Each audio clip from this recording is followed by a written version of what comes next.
Hello, everyone, and welcome to another edition of Jason and the Gentleman, episode 32 to be exact. So we keep pumping them out, Josh. It was a pretty light week in mixed martial arts. I guess before we get into that proper introduction, the gentleman of mixed martial arts, the gentleman Josh Hill. Josh, how are you doing? Good, man. Good. Just hanging out, dude. I went golfing today for the first time. How was that? How'd you play? Not bad for my first round. And last year I only went out, I think, 4 or 5 rounds.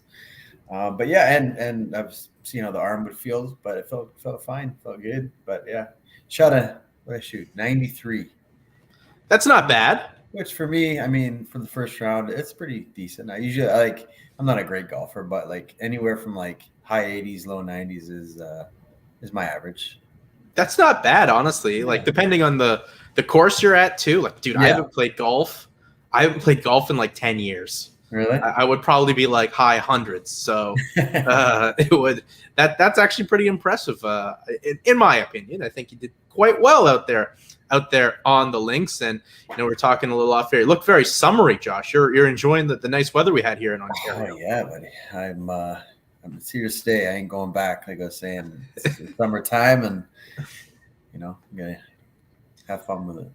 You definitely do. And I guess speaking of having fun with it, before we dive into all the news and happening, you did some commentary this past weekend for Levels Fighting League out in the Netherlands. Obviously, you did it through Zoom, but how was that experience for you?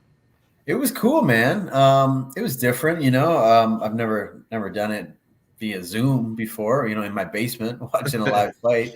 But it was cool. It was their first ever show.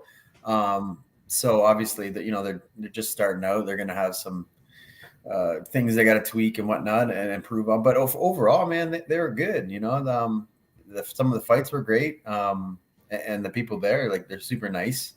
And they put on a good show. It was fun doing with John, with Ramdean. Ramdean's always great. It was good, man. I enjoyed it. Yeah, look, I mean, that's got to be a totally different experience, though, right? Like, I asked Showdown Joe this because he does the Ryzen broadcast, and this year he obviously had to do the New Year's Eve show in his basement, like you did, and that's a bit of a different experience. Making sure tech issues don't get in the way or whatever, but. In a way, it's, I guess, got to be kind of nice, but also kind of odd calling fights where you're just looking through your computer.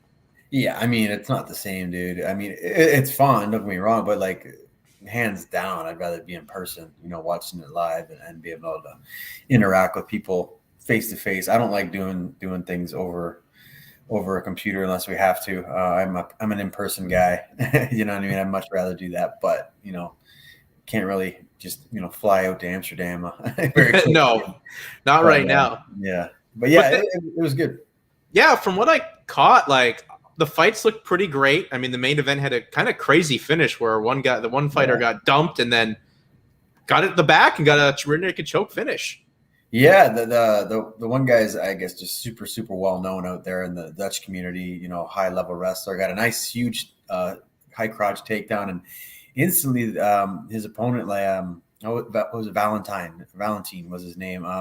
Literally popped up, took front headlock, took the back, choked in, all within like 5 seconds of getting slammed. So it was a crazy turn of events, but exciting nonetheless, man. Yeah, I will say, give it up to Levels Fighting League. For their first show, production values I thought were really solid. I mean, obviously unfortunate that their commentators had to do it through a computer, but I mean, that's the world we're in. Yeah. And it kind of sucked. I was like, some parts it was hard to hear me speaking just because like I had to sit a little further away from my computer just to like have all of us in screen instead of me being like this close to it.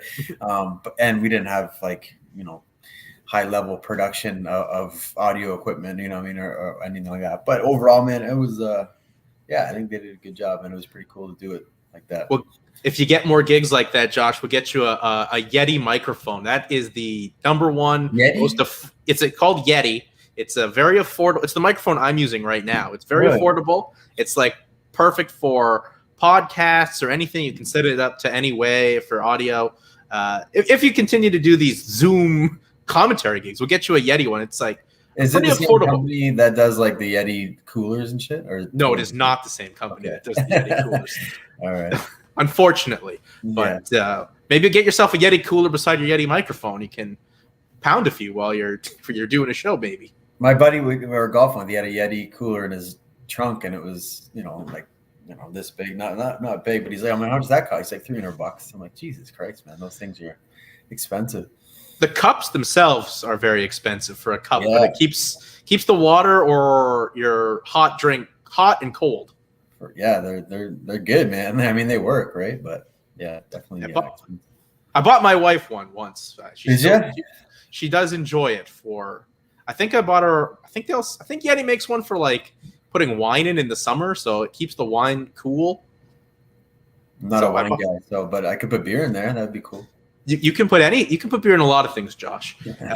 But as we move on, it was kind of a light week of MMA, Josh, because of the Memorial Day holiday in the United States. But coming out on Memorial Day, some news broke that former UFC welterweight champion Tyron Woodley is going to get back into the realm of combat sports, not in MMA. He's going to box Jake Paul on Showtime, probably the main event. Nothing's confirmed on that side of things, but probably the main event, August 28th. And, good for T-Wood. He's getting the biggest payday of his career. Isn't that crazy? Getting the biggest payday of your career when you're fighting a YouTuber after you get cut from the UFC after losing 5 fights. Yeah, that's, to me, I think the biggest story out of all of these Jake Paul fights is he's fighting these MMA guys, but he's giving them the biggest payday. And I guess to show the disparity in pay between boxing and MMA right now. Yeah, man. That definitely showcases that for sure. And it's just like we said, it's like the freak show circus act of a YouTuber becoming a boxer, and you know what I mean, and having that following from YouTube and using it and making money from it. I mean, I don't hate the guy for doing it. He's smart, and he's getting large amounts of cash and lots of views on him. So I get it. The fight itself, I mean, I would like to see him fight a boxer, like an actual boxer, but I guess it is a step up if we're going to go that route. If you're fighting former MMA, or I don't think, was T-Wood retired or just get released from UFC? He just got cut, so we didn't know what his options were. Okay, so I guess he's still active. I mean, it's definitely a huge step up, than Ben Askren, right? Again, Woodley more so known for his wrestling abilities, but does have explosive knockout power. He showcased that many times in his fights. But not like traditionally known as a traditional boxer in his fights. So I mean, I guess it's an intriguing fight matchup wise. We'll see if Woodley can kind of change it. Boxing's a lot different, and that one punch, huge explosive power doesn't go so much. It's more for MMA, more easily available to knock people in MMA with that kind of style. But I mean, I don't know. It's a step up. I think I seen that Woodley was the underdog right now on some of the betting lines, and I would jump on that and put some money on Woodley for sure.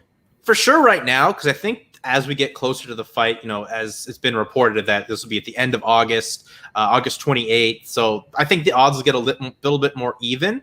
And on the point, it seems like Jake Paul, if he's going to take a step up in competition, this is the right guy for Jake Paul. And I think it's the right fight for Tyron Woodley. It kind of works out both for them well, because if Jake Paul wants to prove himself, from as a serious boxer, he's still boxing MMA fighters. Yeah. Obviously, that would have wrestling backgrounds like before with Askren and now with Tyron Woodley. But, as you said, Woodley still pretty much would maybe have had options after the UFC released his contract and would still be an active guy.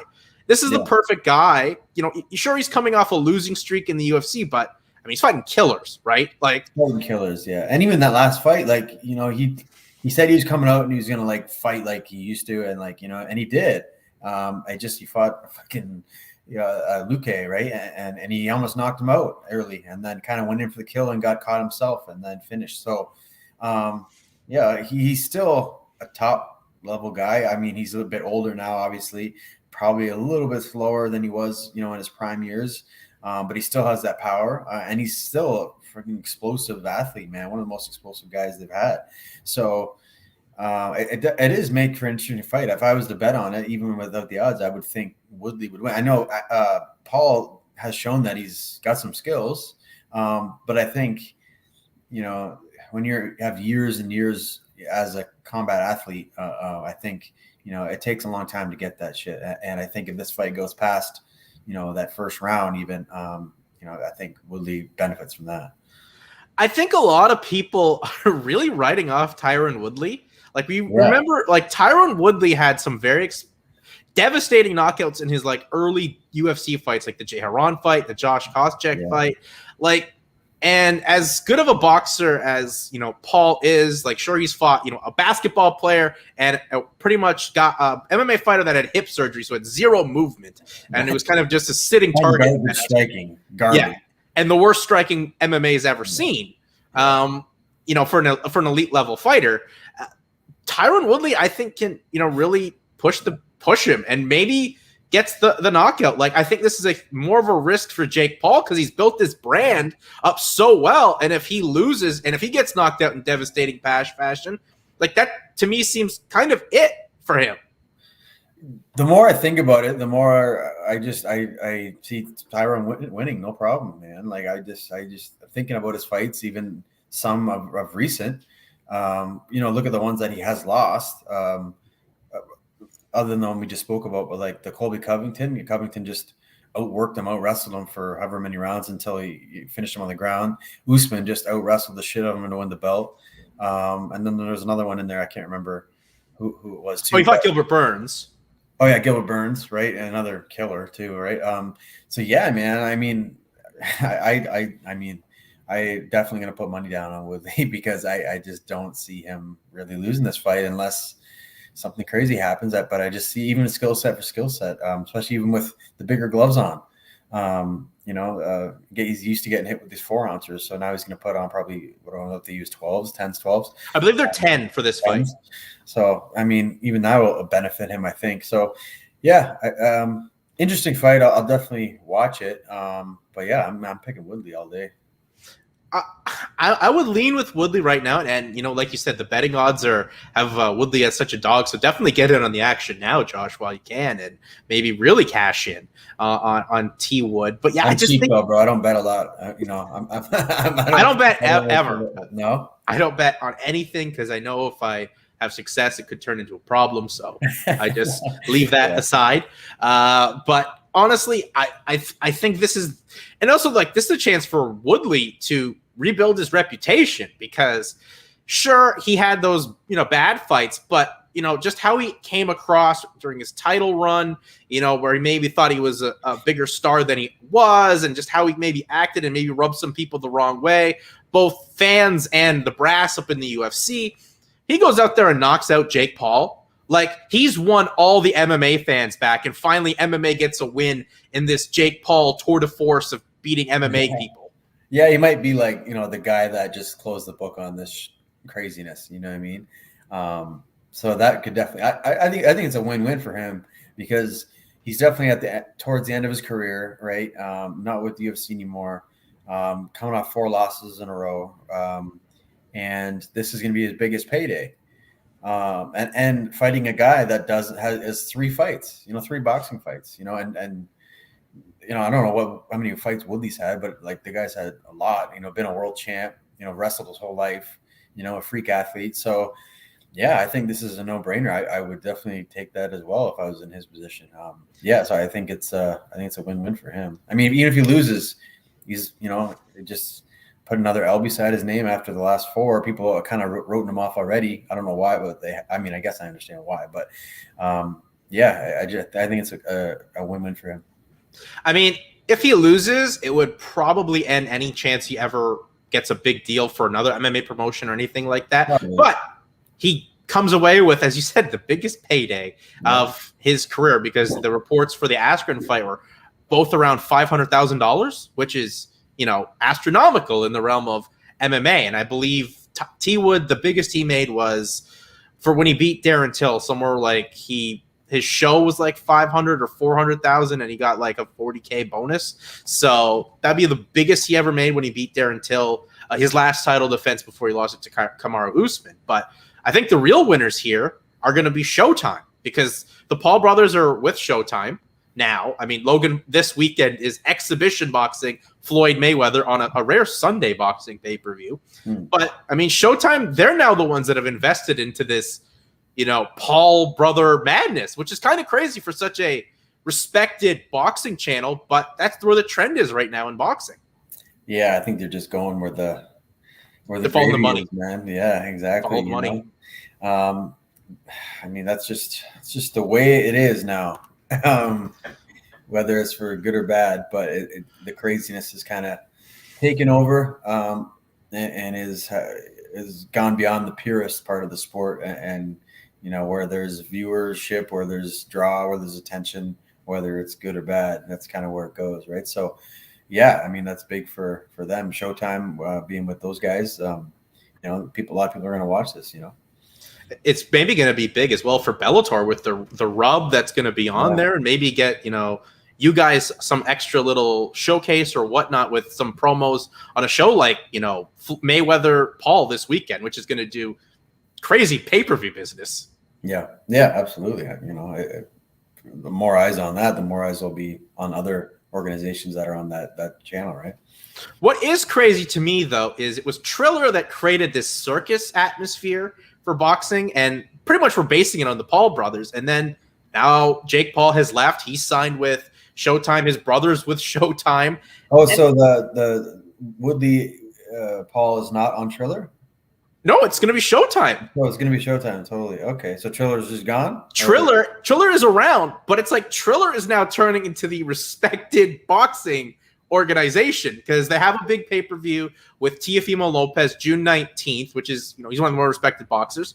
And today they just announced that Jim Lampley is going to be their lead play-by-play guy. Like you said, a multi-fight deal for them. So to me, you're still going to get the spectacle with the musical acts and whatnot, but it feels like Triller's turning the corner and trying to be the respected boxing, where the respected boxing organizations are getting into the circus act that was Triller.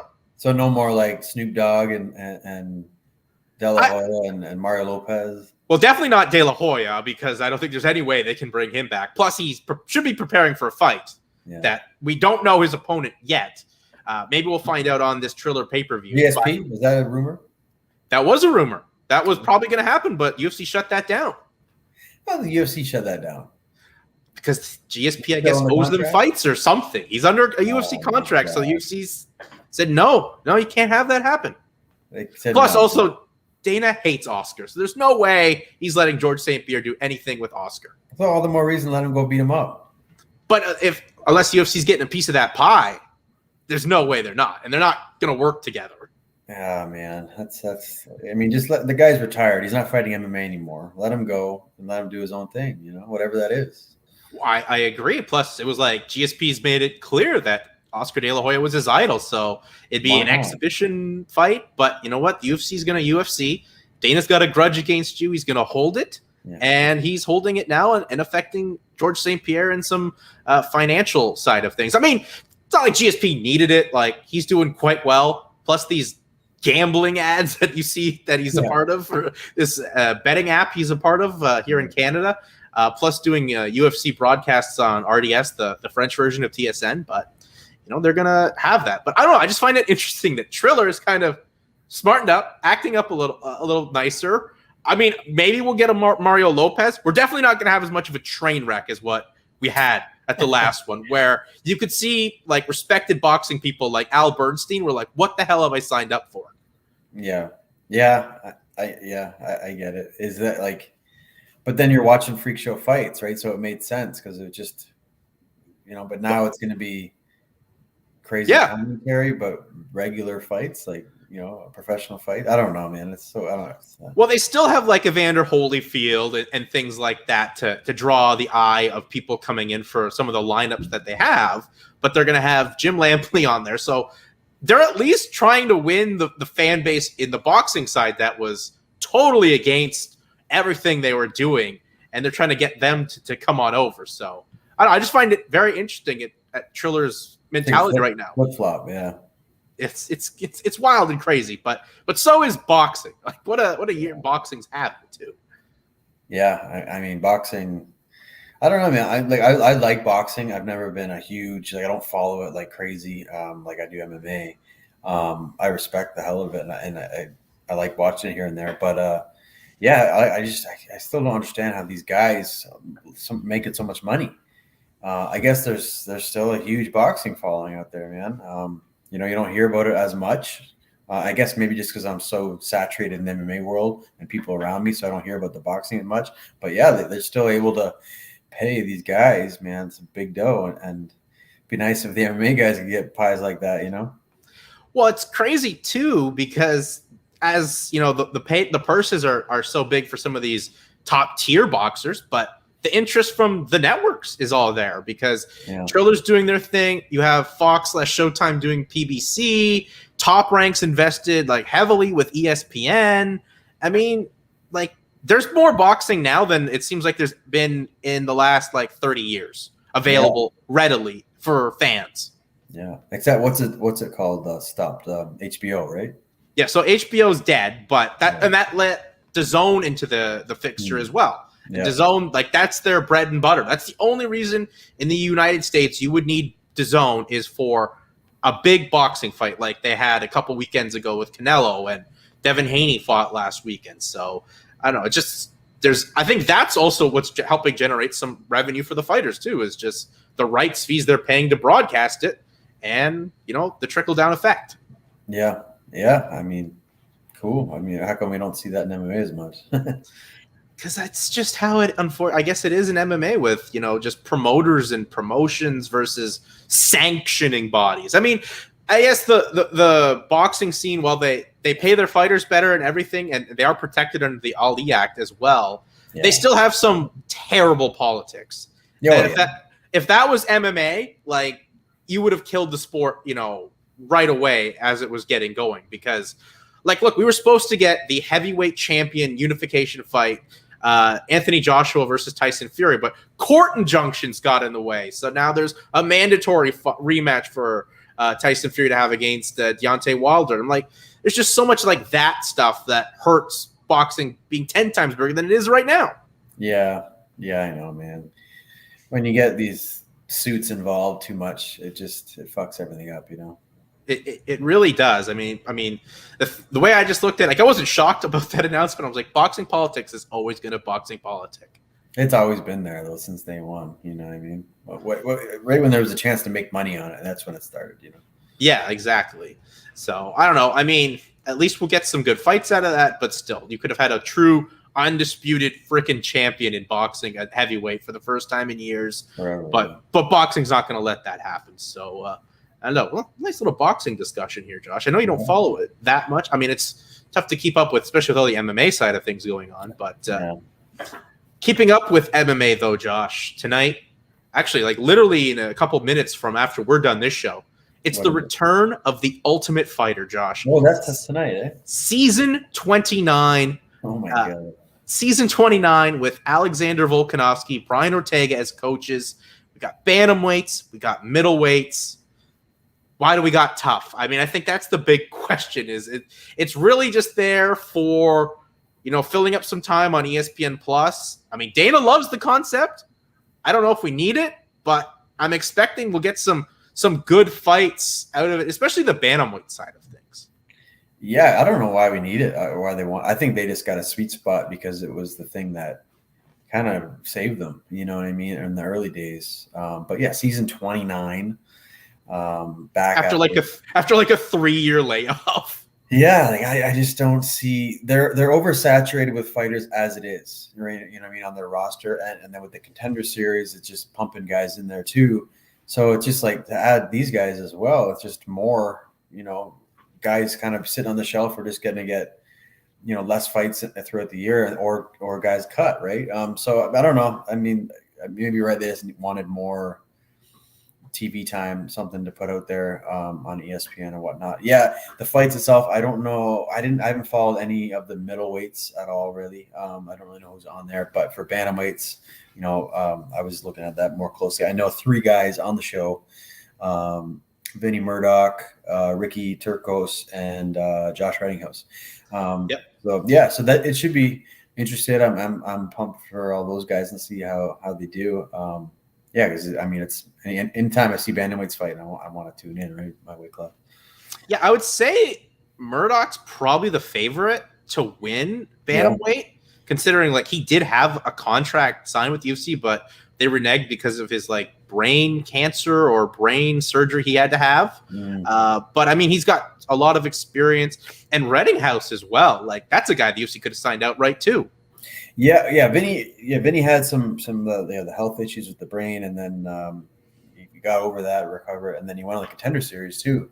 And lost it. The only thing I was worried about with Vinny was making 35 and be able to keep your weight down in the house that whole time, because Vinny's a thick boy. You know what I mean? But if he could do it, great. And Reddinghouse, yeah, man. We fought way back in 2016, something like that, I want to say. And he's good, man. He's pretty scrappy, well-rounded guy. And then after we fought, he went on, and I think he went on like a 5-fight win streak and fought for the M1 title in Russia. So yeah, he's been around the block, and he's fought some good guys. So he's another kind of scrappy guy that is good to add to the mix. Yeah, honestly, it's the bantamweights seem a lot more interesting, especially because just that division is just taken off in every promotion, whether it's UFC, Bellator, not PFL yet, but any regional promotion. For some reason, PFL just doesn't want to drop one more down and do bantamweights, man. I don't get it. I have no idea. I would expect maybe next season that happens. Yeah. Honestly, just the amount of talent out there is just through the roof. Crazy. Like I remember when I was a free agent before I signed with Bellator, we were talking. I was like, "Is PFL doing the tournament?" And they're like, "We were talking." My manager was like, "Bracef doesn't know yet, maybe," and then ended up not happening, obviously. But yeah, I don't get why they wouldn't, man. There's so much talent out there. No, I know it's very odd considering like World Series of Fight had some of the best bantamweights out there that are now in the UFC or Bellator doing quite well. Yeah, they had tons of guys, man. So I don't know. I don't know why they kind of cut it off at 45. Maybe there's just too many millions to give out, right? Too many millions of dollars. Well, I mean, it'll be interesting to see what ends up happening with them in the women's lightweight, because this is really looking like Kayla Harrison's tournament. She's probably going to win it, is basically what I'm saying. Well, and she becomes a free agent after this, too. Yeah. I think it was just kind of designed for that reason. I really don't see a whole lot of other threats out there for her. And then, yeah, she's a free agent, but the biggest thing is she has to be able to make 45, man, because and even that, it's like, where does she go? Like UFC do they even have a featherweight division anymore? Well, there's no one in their ranking pool, but I mean, I still believe that they've gotten rid of the division. Yeah, so then the only place for her to go would be to Bellator, or Invicta. Or Invicta, yeah. That's it. That is literally it. And the fight that would be cool to see is her and Cyborg at 45. So, but that's really it, man. Or she signed to fight, strictly signs to fight Amanda Nunes in the UFC, but really that's, if the division's gone, what's the point?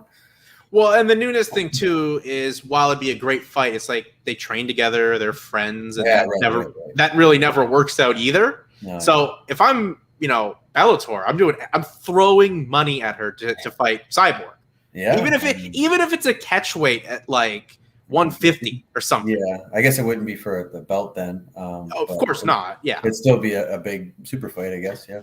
It'd be a fight that they would need because, Cyborg's kind of run amok at women's 145, as we saw a couple weekends ago. And, Kayla, whatnot. But, yeah, I don't know. But PFL, get on that bantamweight tournament, though, for 2022. I think we definitely need to see it. There's just so much talent out there. Gotta strike while the iron's hot. Yeah, man. There's tons of the 35ers running around. But, back to TUF, though. I think part of the reason, remember when this was supposed to be Usman and Masvidal, and then obviously fans opened up and they had to go to Jacksonville because you got to strike while the iron's hot, as the UFC did. And so I think they're hoping to build up a lot more intrigue and maybe get some personality out of Brian Ortega, who they really are behind, and Volkanovski, a guy that is their champion and has beaten Max Holloway not once but twice. But to the eyes of the public, a lot of people still feel like Holloway didn't lose that fight, and Volkanovski didn't win. Yeah, I mean, regardless of who you thought won, it was so close, man. So Volkanovski, if you even want to say he was 3 rounds to 2 for Holloway, 3 rounds to 2 Volkanovski, it was that close where he's good, man. He's the champ. You know what I mean? I could easily, Max could have won the fight, but he's right there anyway. He's that good. So, yeah, I mean, it kind of sucks that people, when you have fights like that are so close, and to win twice, it's one thing where it's the first fight where they can have the rematch, but to have it happen again, the second fight be even closer. It's now, it doesn't really make for that exciting of a third one. It's like the Shevchenko and Nunes, she's beat her twice, but they were super close, but she still won twice. So it's like, it doesn't make that big hype for the third. Like, it's not a grudge match. But yeah, they're both super good, man. Volkanovski, that's a good fight. Ortega's looking like a killer his last couple. Yeah, we'll kind of see how the show kind of highlights them too. Well, also, I mean, and the whole goal of it too is to highlight fighters and shine their personality and what they can do in the cage. I mean, bantamweight, they maybe don't really need someone in there, but that way that division's going as well. And you can never go too wrong with middleweights. And there's a kid from Kazakhstan there. Andre Petrovsky's on there. That's the guy Aaron Jeffrey just beat. Aaron Phillips is on there as a middleweight. So, there's some interesting prospects and whatnot. But all in all, I haven't felt any buzz for TUF coming back. Yeah. I'm surprised that Jeffries didn't get on there, man. You know what I mean? Like, I know he's got the Contender fight. I think Contenders is a better option for him. Yeah, you think so?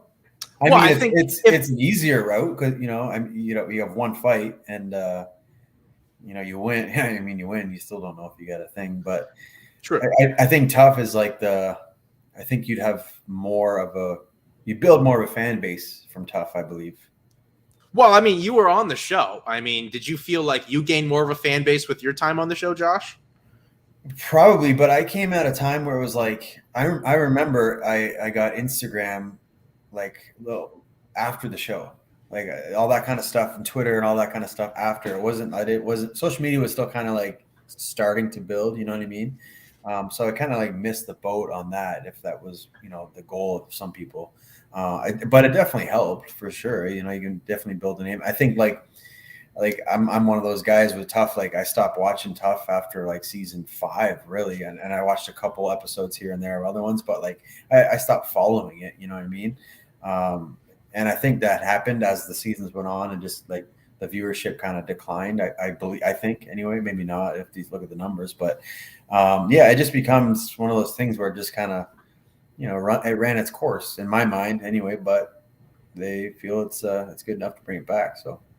I'll watch it just because I know guys, personally in there. So that like makes me, a little bit more invested. So I would like to watch and see how they do. I think it'll be interesting to see how it does, considering like we won't know numbers really, only like stream numbers, because in the US it is only available on ESPN Plus. Yeah. So they're not even taking the time. So you know what? It shows just how good this deal with ESPN is for the UFC, where they provide them content. It's a show Dana loves, so he got to go do it. They put it on ESPN Plus. They don't have to worry about it, competing with this or that. You can kind of watch it there, or it'll be up on demand right after, or whenever you want to watch it, right? Like, also, it's ESPN Plus. That's like you have to stream it, right? It's not like it's on TV. Yeah, it's their streaming service. Okay, gotcha. But I think they will have it like on demand after the fact. Gotcha. Okay. So yeah, but I don't know. I find that'll be a little more interesting. In Canada, it is on Fight Pass and TSN at the same time. So it's on TSN here. Okay. So we're going that way. So it'll be interesting to see how that goes. But I don't know. You said it's on tonight? It is on. Yes, as we record this, it is on at 9 p.m. Eastern. 9 p.m. Okay, cool. There you go. See, I'm helping you out right now, Josh, because you had no idea. No, I knew it was around here. Like I've seen some of the promo stuff for it, but I knew it was coming. I thought it was some reason I thought it was Friday, but yeah, that's cool.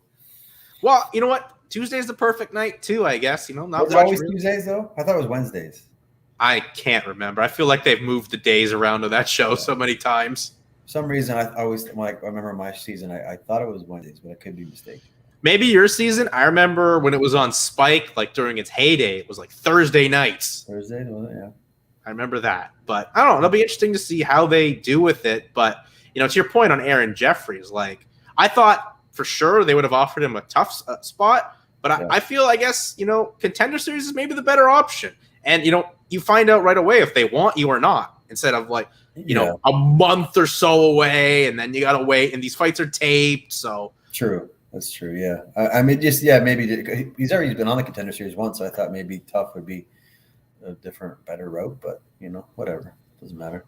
He's got a member of his agency, Dodge Sports, Aaron Phillips. He's on there, so I mean, they got a guy. So cool. there is that, I guess. But I don't know. It'll be interesting to see how TUF does, and especially after this season, like, will they consider bringing it back? Because the highway for getting good quality talent now and more intrigue is the Contender Series. Yeah. Yeah, well, I get. Well, was it that just the way because TUF was gone, or was that the better route? Right? Who knows? Well, I think they kind of hit a home run with it. It was tough, but the fights were live, and you know, you didn't have to go through like 30 minutes of nothing, or you know, trying to set up drama in the house, or this team did this prank, or you just got to the fights. That's what the fight fans really want to see. Yeah, that's something that I remember when we were doing it. It was on Fox, and I think they switched to Fox the season before mine. And they're like, remember they said they're like, oh, they want to be more like serious and take away the pranks and stuff like that. So it kind of, you know, turned a tide there a little bit, but yeah, I don't know. It was TUF, Ultimate Fighter, season 29, be season 72 soon. Let's keep it going. Well, for season 30, they gotta like do one of those, you know, alumni like comeback seasons again. I feel. Yeah, they only did that the one time, right? Seasons twice. Did they do it twice? Because Jesse Taylor came back on the show after season 7 when he nearly won the show but got kicked off, and then he came back on one of the comeback seasons and won the whole thing. Really? Oh, okay. Yeah, I remember the old comeback one. Yeah, that was season 4. That was 4. Okay, that was like Matt Serra and all them. That's the season Sarah won. Yes. Yeah. Okay. So I remember that, but yeah, I forgot they did another one. Yeah, but that'd be cool if they did another comeback, like return one. I mean, at least that that has some interest because you can see guys that have been on there before or been in the UFC before or something like that. But yeah. Yeah, for me, honestly, though, if we're talking like seasons, for me, TUF 10, that was Rampage, TUF 10, Rampage, and Rashad were the coaches. But I was in college at the time, and Kimbo Slice was on there when he was like the hottest thing in MMA, like right after Elite XC had folded. So it was a big deal. I mean, that was I remember that one. I watched a couple episodes of that one. I remember seeing it was Roy Nelson was on that too, right? Yeah. It's like Kimbo and Roy like had an amazing rating for their fight. Yeah, I would imagine, right? And then Roy just took him down and just beat the shit on the ground. You know what I mean? But yeah. For me, the season 5 was the one. It was the first one they did lightweights. Yep. They didn't have a 25, 35, 45 yet. That was all in the WC. And but yeah, watching the lightweights, and I was a huge Jens Pulver fan, and then I think at the time Sean Shirk was the champ, and I was a fan of Shirk. And then there was like Nate Diaz and Joe Lozon and all that, and Pulver and Penn with coaches. That was the last one I like watched every week. You know what I mean? Other than yours, of course, got to see yourself out there get the TV time. Not really. I was just we had to, and I knew the result too, so I wasn't like too excited when mine was coming. You know what I mean? I know I didn't win the show, so I was just like, oh shit. Yeah, that's gotta. I guess from your perspective, it's like, hey, we filmed this in 4 weeks, can't talk about it until it's over. Oh, it sucked, man. You're not allowed to tell anybody, right? So like, only a select few knew, and But like everybody else, they had no idea. I'm just like, you gotta watch. But it's hard, man. I think you were the first he wrestled guy. He wrestled. Like Dana's disdain for wrestling. I think that was you. I think you were the first he wrestled. He wrestled. Yeah. I set a trend there, I guess. Yeah. But yeah, I mean, like you know, I that was my skill set more so at the time. I like I always said it, like I love TUF. I love the experience. It was super fun. I just wish it happened later in my career. You know what I mean? I wish it happened, 3 years later. Would have been awesome. Just I would have more confidence, would have obviously more skill set, a little bit more mature and experienced, and I think I would have had a much better result. But yeah, regardless, it was still fun, man. I mean, as you said, also like sucked for your season where it was like, hey, bantamweight, it's all about the women. Yeah, dude. They told us that like directly. I remember when after we won, and we get in the house, like they sat us all down, like, boys, sorry you're taking a back seat here. This is the first season we got the women on, so the main focus is going to be them. And I was like, well, that sucks, but all right. But, yeah. I mean, look at the talent they got out of there too. Like Juliana Pena won. She's like fighting Amanda Nunes. Look at all the girls. A lot of them are still fighting today. And then you look at the guys, and there's only a few of us left. Yeah, you're like one of the very few people that are still active in MMA. I think me and I can't even think of anything else right now off the top of my head. I'm looking up this season now. I know Bollinger's done. I know Holdsworth had to retire, unfortunately. Oh, Davey Grant. Davey Grant is the other one that's still active. And I think everybody else is. And Sharkbait Gutierrez. I know he's pro wrestling. I don't know if he's doing MMA anymore. But everybody else is like retired or Oh, well, also your season was like, hey, most of the women are no longer in MMA. They're doing pro wrestling. Yeah. Shayna, Jessamine, Rondo, went over there, right? So well, I mean, Jasmine just got released from NXT, so I don't know if she keeps that trend going. Yeah, but Shayna is on Monday Night Raw every Monday, and just like one of the big deals, the big guns coming into that season didn't go for her as well. But yeah, I mean, that definitely had to suck after like, hey, I'm going to be on TUF, but I'm going to be totally not focused on. Yeah, I know. It would have been better to get on a different season, one that they weren't just highlighting the girls in their first time there, but whatever. You look at the finale too, like they brought all the girls back to fight in the finale, but they didn't bring any of the guys back. No, I thought that was very interesting. But I mean, I get it. They were trying to build up the women's divisions and stuff like that too. I get it, yeah. That'll be interesting. But yeah, TUF 5, a great season. Yeah, man. It was a good one. Gabe Rudiger. Yeah, that guy. That was a legendary moment to me. Like, that is the ultimate like thing on the show where Buddy's like eating so bad and using like a colonoscopy to help cut weight or whatever it was, and dying in the sauna. I don't know. Enema, It'll be enema. It'll be interesting if they have stuff like that. Like even the clips for this season of drama, it's more than just like two people yelling at each other. But it's not even like not much interest really for that kind of stuff. Yeah, and in a sense, like I like that. Like I don't tune into that like to see drama. You know what I mean? Like I don't really care. Go watch a soap opera if you want something like that shit. But like, yeah, you just want to see the fights. Basically. Cool to see some training. I mean, some people don't give a shit. Like the people that just want to see fights. But like as a fighter and a fan, I like to see some of the like the way the styles of training and whatnot. They're not going to show a whole lot, but like, but yeah, I mean, the main reason I want to watch it is to see the fight, man.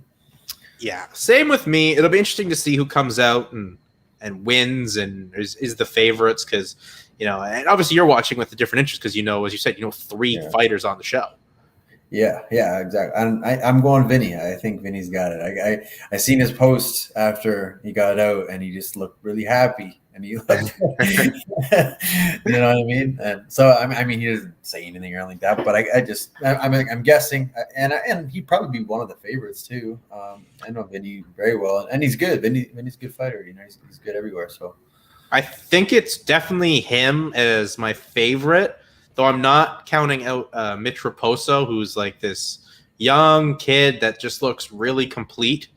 hasn't maybe fought, some of the guys that Vince Murdoch's fought, but I still think, if it comes down to those two in the final, that'd be great. I think for the sake of the show and maybe getting it going again and meaning something with talent you're producing, I think that would be great if they're there, but you can have favorites all the time and they never really work out on that show.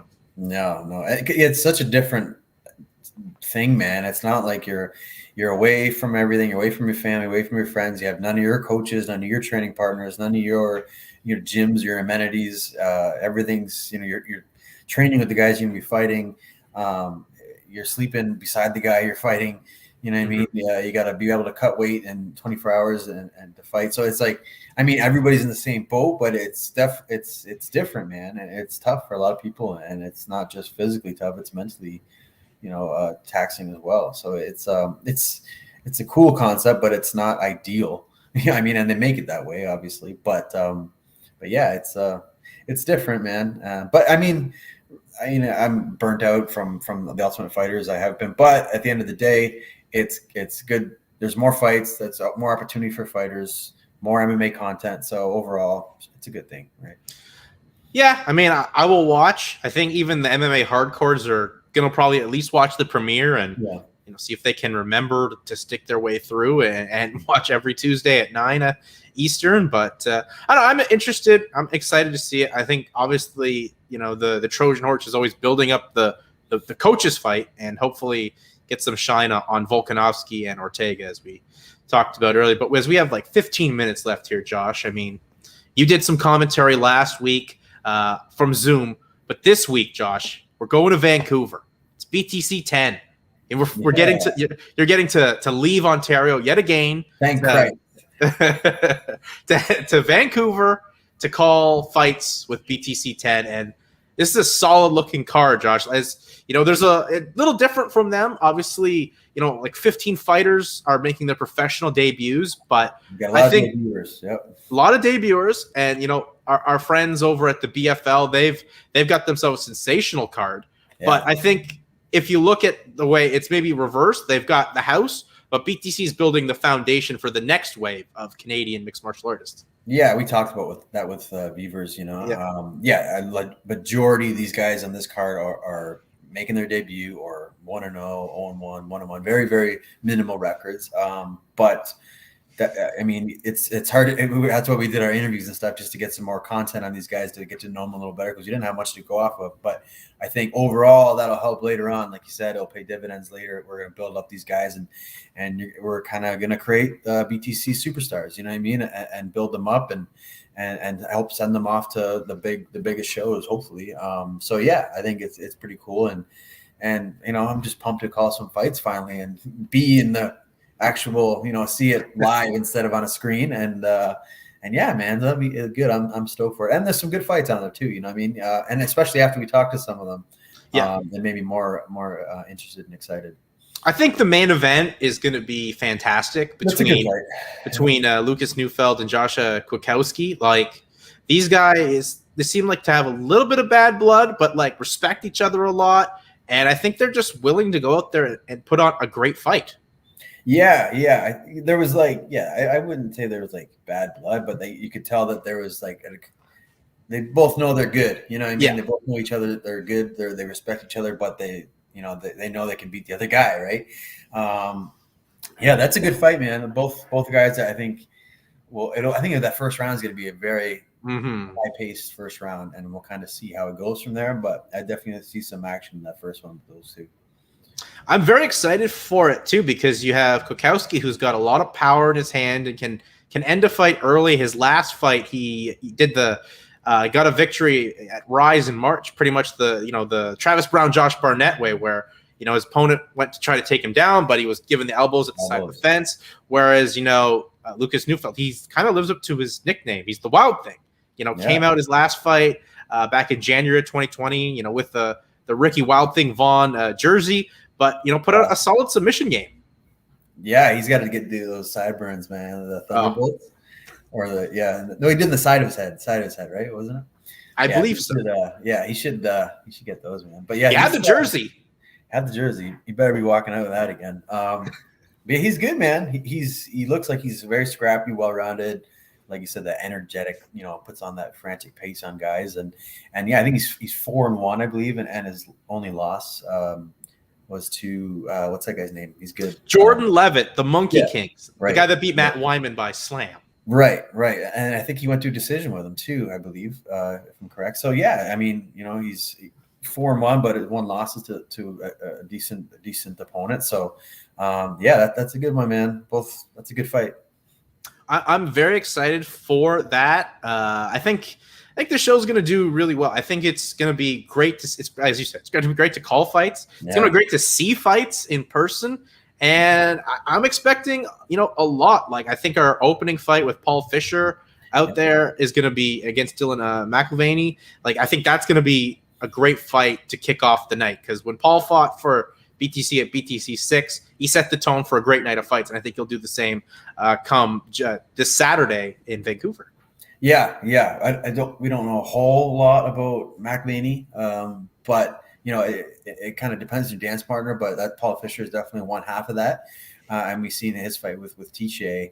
That was a war to start off the night, and unfortunately lost due to a cut. Yeah. But if it was up to him, obviously he would have continued. So and he's moved out there now too, right? So he's coming from a gym that has a bunch of guys fighting on it from Toshido. So yeah, that'll be a good one. Having a guy like that is gonna start the show with a bang is always a good thing. And I think as well, like, this is a big weekend for Canadian MMA, and we haven't had to say that in a while, because obviously, we're hyping up this BTC card, but the Friday night, like, that BFL card is their best card I think they've ever put on. Well, 100%, yeah, and we've been at a standstill for over a year. You know what I mean? So, like, of course, this weekend's huge for Canadian MMA, because we finally have shows happening. And yeah, BFL putting on the show. They have, Siri, who is one of my training partners, and up and comers that I think has huge. I have high expectations for him, 100%. Like, I think he'll do very well in the sport, and so he's got a tough fight ahead of him too. Though he's got Gio, I forget his name. Anyways, I looked at some of the stuff. It looks like a tough, scrappy guy. So that's a good one. Kyron's on there. He's fighting for the belt. Yep. And I can't remember any of these guys' names, their opponents' names. But I've watched his video, and he looked pretty decent. Kyron's opponent? Yeah. Kyron is fighting for the welterweight title against their champion, Dejan Kalic. Yeah, however you say that. But yeah, he looked good. So that's another good one. They have Powell's fighting. Yeah, I think he's 4-0. He's fighting another guy that's 4-0. He's like an Irish guy, I believe.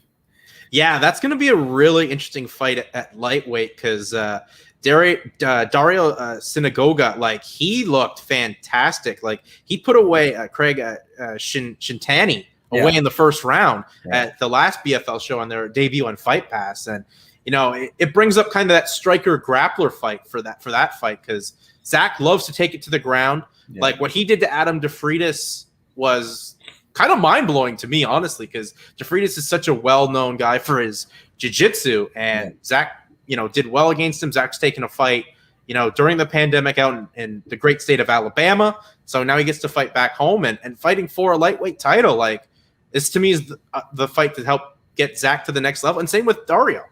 Yeah, absolutely, man. And I've trained with Zach too, and he's good. I think the biggest thing with Zach, I think he blends it well. He doesn't just wrestle, he doesn't just grapple. He kind of transitions the two pretty wise. And then him training at Niagara is definitely going to help that, especially in his wrestling department. So yeah, but that's great. And it's nice to see that BFL and BTC are kind of working together. You know what I mean? Usually when I was coming up, it was like promotion versus promotion. There was no like, don't go there, come fight here. But it's cool to see that during these crazy shitty times that the BFL is willing to help out an Eastern promotion and bring them over there and kind of like using their cage and production and stuff like that. I think that's pretty cool. And I'm sure Beaver's mentioned it, like there's possibilities of them coming back out east at some point too once things get opened up. So I think that's pretty cool to have both promotions working together. Absolutely. And, before I go more on that point, the Powell Synagoga fight isn't for a lightweight title, but it's a big lightweight fight. That's right. I didn't think it was, but yeah, I thought it was mistaken. That was just maybe me in my head thinking it was. But yeah, to your point, you often don't see at this level for anything really. People work together because, what's mine is mine and what's yours is yours. You kind of stay away. But I think if you want to get the Canadian scene really hot again, because at one point, the talent coming out of Canada was just unreal. You kind of right now got to work together. Yeah, man. And especially how Ontario is just like a jailhouse, and at least BC has a little bit looser restrictions and whatnot. And I'm just hoping it continues in that way. But yeah, it's great. I think these promotions kind of working together, and it's just better for the fighters too. And then overall, it's gonna be better for the fans. Exactly, and it's better for growing what we have here in Canada, because there are a lot of good promotions. Obviously, the pandemic put them all on hold, but now that they're getting going in, if they have this, we'll help each other out, and then if success takes off for everyone, which we all hope for, that they want to do their own thing again, fine. But right now, let's work together. Let's make things better. Let's get better, dream fights on the Canadian scene right now going. And I think that's what Rob Vevers was saying last week when he was on our show promoting the BTC 10 card. I would love to get these super fights going and stuff like that. So I'm excited for it. I'm excited to head out west. Excited for this BFL card, especially with the heavyweight main event. That's a fantastic, that's the best heavyweight fight at this level I can honestly think of. Yeah, heavyweights are tough to find, man, especially in Canada. The higher up you go, I think, in the weight class, the less fighters there are here. It seems to be that way. And yeah, to have some good heavyweights here, it's a rarity. So it's always a spectacle when it happens. I think whoever wins this fight at least gets a contender series call, because I know Christian Larson, who is fighting the BFL heavyweight champion there in Kai Machado. Larson was literally, his last fight was supposed to be the week everything went to hell in Canada and everything shut down with COVID. So can you imagine that pent-up frustration? You've been preparing for fight camp. You're ready to go fight week. And then, sorry, this pandemic shut everything down. And you thought it'd be over quicker. And literally a year and a half later, you're back in the cage. Yeah, that sucks, man. That really sucks, to do all that. It would be better off if you found out 6 weeks before, then you didn't put in the work and time and money and all that. But I mean, I'm sure over the time he's improved and it's helped him, get more skills and just training, the more training you do, the better you get. So that's the only benefit of the time away from the cage, but it's always better to be in there. Exactly. Well, I'm excited to see more of this Canadian MMA content. It's a big weekend for BFL, especially for BTC, as they're heading their first show out of the province of Ontario to lovely, beautiful Vancouver, British Columbia. Yeah, nice. I'm excited, man. I'm pumped. I'm excited too. I've never been out to British Columbia. No. First time out. I've been once out there. I went to Whistler for a bit, but it was beautiful, man. I love it. Well, I'll definitely say, BC, you are beautiful, because you are right now the only province that is letting mixed martial arts in Canada take place. So thank you for your hard work and everything. And rest of Canada, take note. Act like BC. let's get it together. Let's get things going, and where we can have more of these shows. But as we wind our time now down, Josh, I mean, the next time I see you will literally be in person. I mean, that to me is wild. Holy shit. No. It's almost like normal life. Eh? Yeah, exactly. Exactly. Yeah. It's like normalcy. We're getting there. The weather's getting nicer. The energy, you can feel it, Josh. We've turned the corner from this thing called COVID. Yeah. I hope so. I've had enough of this bullshit. So yeah, it'll be nice to see people and interact like normal human beings are meant to. If you literally saw America over this weekend with some of the sporting events, COVID is over in America. COVID's over, man. And yep, I wish I had a dual passport in my family right now. I think we'll get there very soon, Josh. I think COVID will be over here very soon with the amount of people, getting the needles in their arms and whatnot. and the cases going down. But more importantly, let's not talk about COVID. We'll see each other in person. Yeah. Literally a couple days. We'll call some great fights. It's going to be great to see the Canadian scene going, and then we'll be back doing this from here. Back to the virtual side of things, but it'll be nice to see you in person. Yeah, 100%. We'll recap the awesome weekend we had. It will definitely will. I think people make sure you go out there, order the pay-per-view. Yeah. It is right now available for purchase. You can order it at full price for $35, or if you know a fighter you want to support, you can get it $10 off and pay $25 before fight day Saturday, where it's just $35, and you feel bad where you could have had an opportunity to support someone. Yeah, this is one where I'd be like, yeah, guys, go out there and actually buy this and view this, because if there is no fans, the bigger shows don't need the fans as much, right? Yeah. The smaller shows like these, they rely on the fans heavily. So instead of buying a ticket and showing up, order the fights and you can support them that way. And that way these promotions continue, and you got your people that you support, your fighters, a platform, man. And without them, they can't grow. So it's important.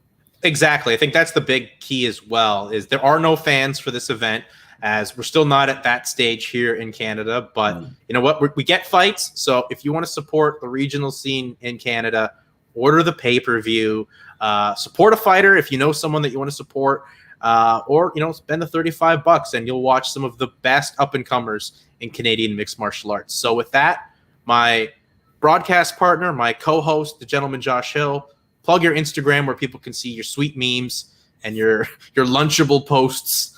You like that one today? I did. I came across that one. It just brought me back to grade 4, man. But yeah, at Gentleman J Hill, you can catch me there. All right. Well, everyone, we'll see you same bat time, same bat channel next week, recapping all the greatness in mixed martial arts and especially the Canadian regional scene.